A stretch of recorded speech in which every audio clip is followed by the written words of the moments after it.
Now का lesson 9 का ही एक और क्वेश्चन मैं आप बता रही हूँ। 14 मीटर त्रिज्या के ट्रैक पर एक समान वृत्तीय गति से गतिशील वस्तु के लिए दूरी विस्थापन ग्राफ बताना है। ठीक है, तो ये कौन सी गति कर रहा है? वृत्तीय गति। इसके लिए दूरी विस्थापन ग्राफ। अब यहाँ पर देखिए, मैंने पहले यहाँ पर सर्कल बना के रखा है। अब और कितना त्रिज्या कितनी है? 14 मीटर, यानी कि यहां से यहां तक की दूरी, सेंटर से परिधि तक की दूरी। ये भी 14 मीटर, ये भी 14 मीटर, ये भी 14 और ये भी 14। ठीक है, अब यहां पर अगर हम यहां पर कोई वस्तु है और वो चलना शुरू करती है, तो पहले वो ए पॉइंट से बी पॉइंट पे पहुंची, तो ये क्या है? यहां पर ये भी 14, ये भी 14, ये समकोण बन रहा है। और ये अगर हम मिला देंगे तो समकोण त्रिभुज बन जाएगा। तो जो ये दूरी है वो हम कैसे निकालेंगे?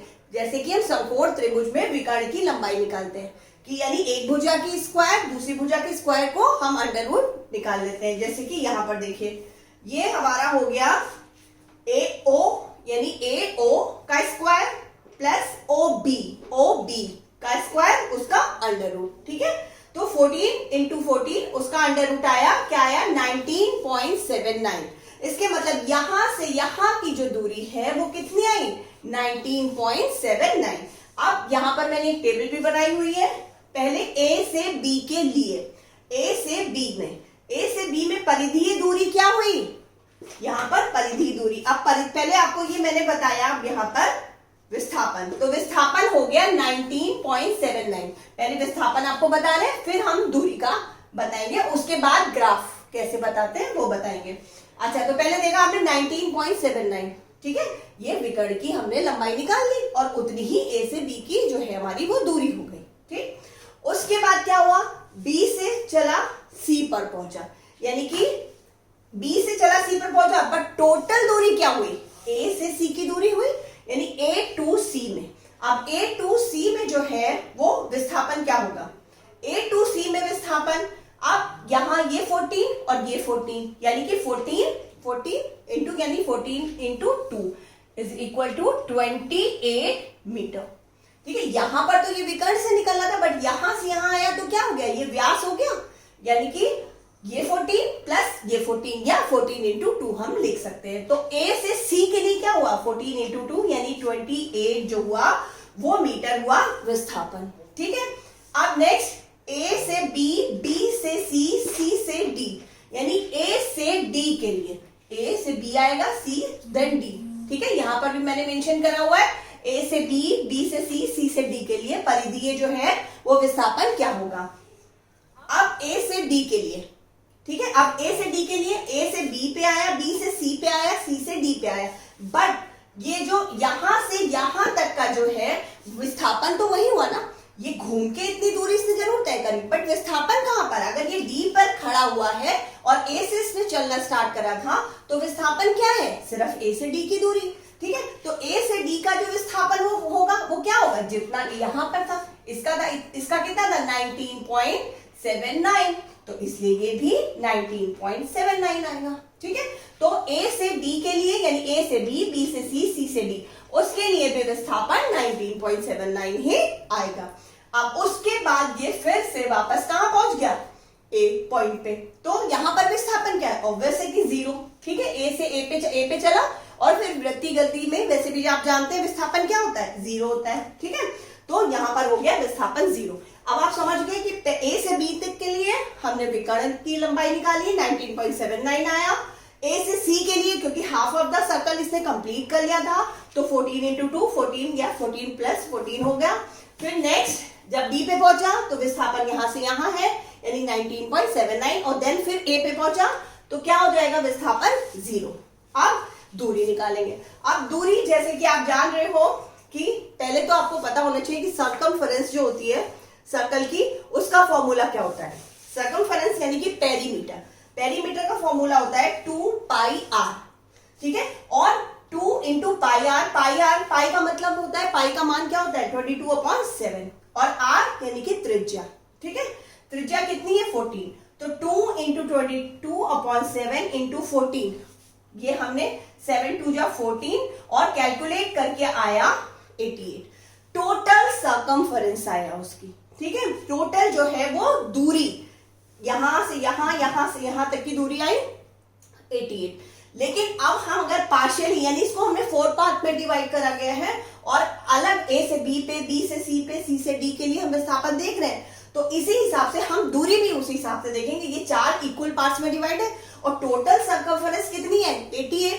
तो because of the 4 parts of the circle 88 divided by 4, ठीक है। 88 को 4 से डिवाइड कर दिया तो कितना आ गया, सब में अलग अलग दूरी कितनी हो गई, यहां से यहां तक 22, ये यहां से 22, यहां से 22 और ये भी 22, ठीक है। तो दूरी अलग अलग अगर हम देखेंगे तो ए से बी तक के लिए कितना उसने कवर करी दूरी 22, देन ए से सी तो यहां 22, ये 22 और फिर यहां 22 और 22 कितना हो गया 44, यहां से यहां तक की दूरी यानी ए से बी पे चला, बी से सी पे चला।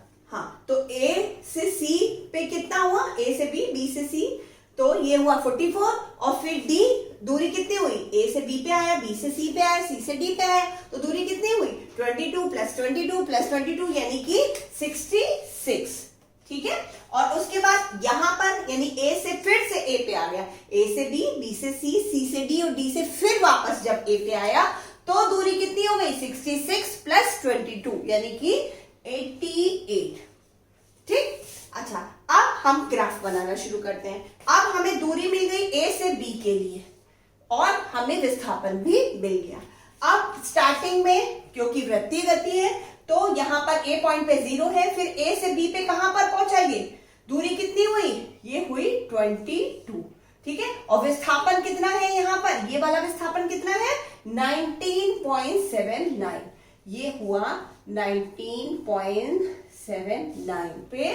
फिर उसके बाद 44, ऐसे ही आप समान दूरी से बढ़ाते जाएंगे, फिर 44, फिर 66, फिर 88, अब 44। अब देखिए 44 दूरी कहां से थी, यहां से यहां तक, तब ये अपनी मैक्सिमम विस्थापन था इसका जब 44 यानी सी पॉइंट पे, ठीक है, जो कि एक वृत्त का व्यास होता है। तो मैक्सिमम इसकी जो था यहां पर इसका विस्थापन कितना था, सॉरी 14 प्लस 14 या 2 इंटू 14, विस्थापन भी इसका मैक्सिमम था यहां पर ना, तो कितना था विस्थापन इसका 28, ठीक है। तो ये देखिए 28 इसका विस्थापन था और इसकी जो दूरी थी वो कितना मीटर चल चुका था 44 मीटर, ठीक है। अब तो यहां पर ये जो सेंटर पॉइंट है देखिए ये सबसे पीक पे है, यहां पर इसका जो है वो विस्थापन कितना है 28, उसके बाद फिर ये पास में आया यानी यहां से यहां आया और फिर अब इसकी कुल दूरी कितनी हो गई 66 और इसका विस्थापन तो सिर्फ यहां से यहां वाला यानी कि ये जितना था उतना ही होगा 19.79, यानी कि 66 पे जब ये था तो फिर इसका विस्थापन आया 19.79 और फिर उसके बाद यहां से यहां आया तो फिर 0 विस्थापन हो गया यानी यहां से आया और ये जो विस्थापन हो गया ये फिर से 0 हो गया और लेकिन दूरी कितनी थी 88 थी, ठीक है। अब जब फिर ये सेकेंड राउंड लगाएगा तो क्या होगा, देखिए दूरी तो बढ़ती जाएगी क्योंकि एक ये राउंड फिर ये राउंड, तो ग्राफ भी हमारा आगे जाएगा बट विस्थापन वैसा ही होगा वृत्तीय गति में, ठीक है। विस्थापन और नहीं बढ़ेगा, सेम यही रहेगा लेकिन दूरी बढ़ती जाएगी। अब 22 22 22 है, फिर से जब ये राउंड शुरू करेगा तो 88 प्लस 22 यानी कितना हो गया 110, फिर 110 देन फिर 22 क्योंकि यही 22 का ही डिफरेंस है। फिर ये अपने पीक पे कब पहुंचेगा जब 132 मीटर की दूरी तय कर लेगा, फिर 132 प्लस 22 154 और विस्थापन जो है ये सेम ऐसा ही रहेगा, यहां पर जब होगा तो 19.79 है गोले में ही बट दूरी तो और हम प्लस करते जाएंगे ना तभी ग्राफ भी है वो ऐसे ही आगे बढ़ता जाएगा। अगर हम इसको और आगे बढ़ाएं ग्राफ तो वो भी बढ़ाते जाएंगे लेकिन ये 22 22 22 22 करके इसमें ऐड होता जाएगा, ठीक है। और ये ऐसे यहां पर चलता जाएगा, फिर 154 फिर 176 हमने यहीं तक बताया है बट अगर आप और आगे बनाना चाहे तो बढ़ेगा क्योंकि दूरी बढ़ रही है, विस्थापन क्योंकि वृत्तीय गति है घूम फिर के फिर उसी पोजीशन पे ही वो वस्तु आती है, ठीक है। हाँ बच्चों, ये नेक्स्ट क्वेश्चन मैं आपको एक बता रही हूँ। एक चिड़िया 40 मीटर प्रति सेकंड की चाल से ए से बी की ओर उड़ रही है, यानी एक पॉइंट है ए और एक पॉइंट है बी, वो ए से बी की ओर जा रही है, ये बी पॉइंट है और ये ए पॉइंट है। कितने मीटर प्रति सेकंड की चाल से? 40 मीटर प्रति सेकंड की चाल से। और फिर 60 मीटर प्रति सेकंड की चाल से बी से ए की ओर वापस आ रही है। ठीक है, तो यात्रा के दौरान चिड़िया की औसत चाल क्या होगी? ठीक, अब यहां पर पहली स्पीड कौन सी है?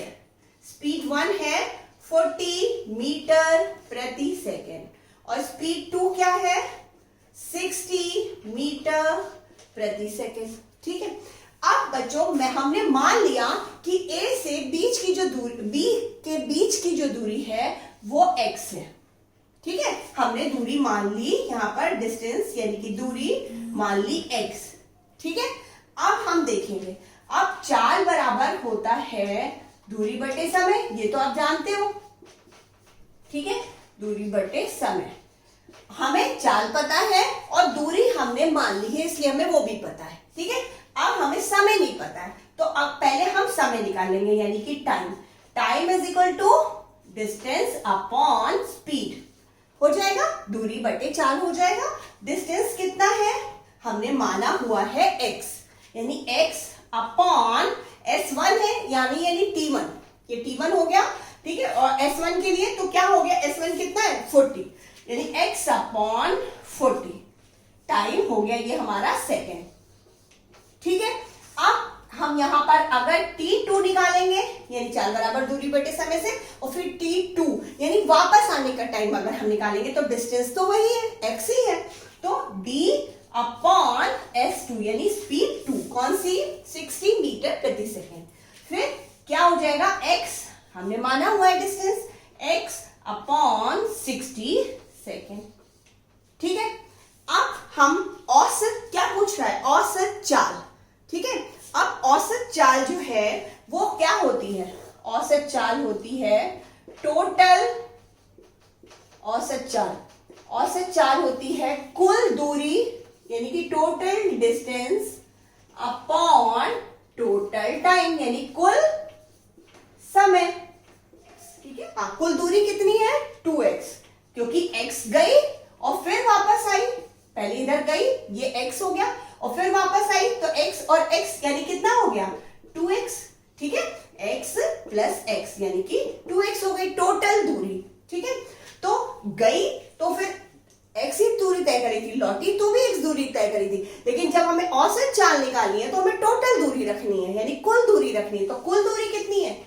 2x अपॉन कुल समय। समय हमारे पास x upon 40, x upon 60, x upon 40 plus x upon 60।